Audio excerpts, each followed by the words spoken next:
السلام علیکم، اس چینل کو ضرور سبسکرائب کیجیے۔ ازواج مطہرات رضی اللہ تعالی عنہا۔ پہلا نکاح حضرت ختیجہ رضی اللہ تعالی عنہا، بیوہ 25 سال۔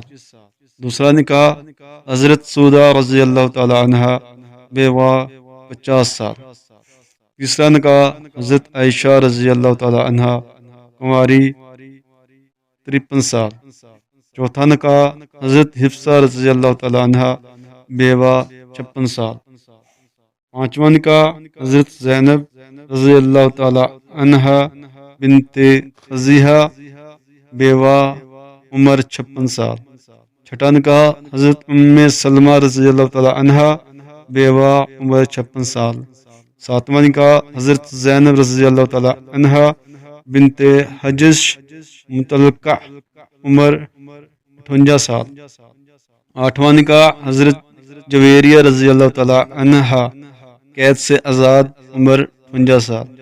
نواں نکاح حضرت صفیہ رضی اللہ تعالی عنہا، قید سے آزاد، عمر 60 سال۔ دسواں نکاح حضرت ام حبیبہ رضی اللہ تعالی عنہا، بیوہ، عمر 60 سال۔ گیارہواں نکاح حضرت میمونہ رضی اللہ تعالی عنہا، مطلقہ، عمر 60 سال۔ اہم وضاحت: حضور صلی اللہ علیہ وآلہ وسلم کے یہ سب نکاح اس آیت سے پہلے ہو چکے تھے جس میں مسلمانوں کے واسطے بیویوں کی تعداد زیادہ سے زیادہ 4 مقرر کی گئی ہے۔ جنگوں میں بعض صحابہ کرام شہید ہوئے یا کفار مکہ نے مسلمان عورتوں کو طلاق دے دی تو حضور صلی اللہ علیہ وآلہ وسلم نے ان بیوہ یا مطلقہ یعنی طلاق یافتہ عورتوں سے نکاح کر لیا اور انسانیت کو بیوہ اور مطلقہ عورتوں سے نکاح کرنے کی ترغیب دی۔